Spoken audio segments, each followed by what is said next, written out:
Okay, let's talk about one of the biggest, and I mean biggest, challenges for anyone learning a new language, actually making new words stick.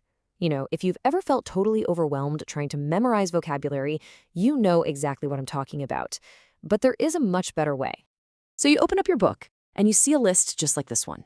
It's long, it seems kind of random, and let's be honest, it's pretty intimidating.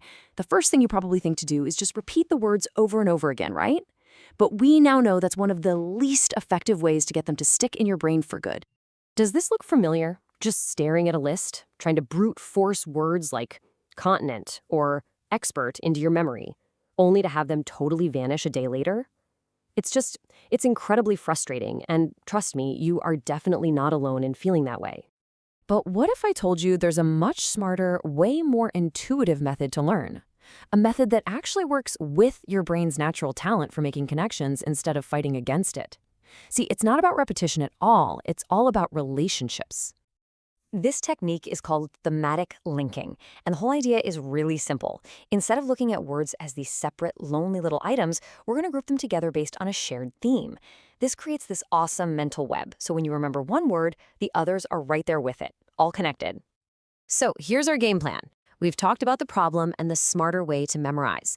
Now we're going to actually apply this technique to two different themes from our list: ideas that build societies and the power of communication. And then I'll show you exactly how you can do this on your own. Okay, let's dive into our first theme. We're going to pull a few words from that list that all have something to do with this really big idea of how societies are formed and how they're structured. So, let's start right at the foundation. I mean, to build anything, you have to begin somewhere, right? You can create a new idea, or you can establish a new company. Both of these words are all about bringing something new into the world. They're that crucial first step. So, what are these societies built on? Well, you can think of it as having two main pillars. Every society has an economic structure, how it handles money and resources. And it has a cultural identity, its art, its beliefs, its traditions. They're really just two sides of the same coin. And where do these huge ideas get talked about? Well, people might get together for a conference to make big decisions, and those decisions can impact an entire continent.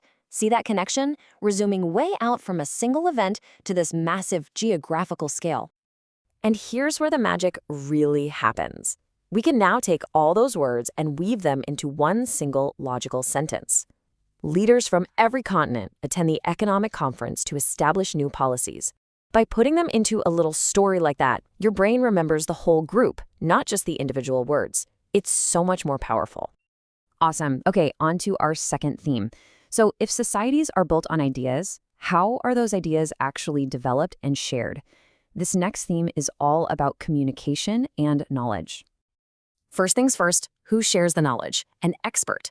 And what does an expert have? They have expertise. This is such a simple but really strong pairing. You've got the person and the quality that they possess. It's a totally natural link. So what do these experts do with all that expertise? Well, they take action. They deliver a presentation. They cite their sources to back up what they're saying. And the whole point of it all is to exchange information with other people. See? These are the action words, the verbs of sharing knowledge. And just like we did before, let's put it all together. The expert will deliver a speech and cite sources to exchange knowledge. You see how that just flows? Each word logically follows the one before it, creating a little mini-story that's way easier to remember than a random list.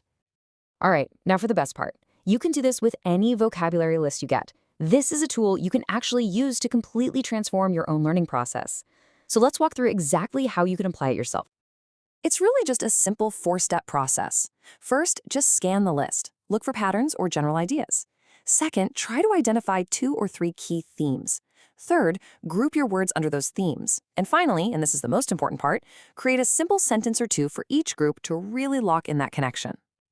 And this right here is the transformation. You're not just memorizing words anymore. You're building a network, a web of connected ideas. You're learning vocabulary in context, which is exactly how our brains are wired to learn best. This is what makes the information actually stick. So I'll leave you with this question.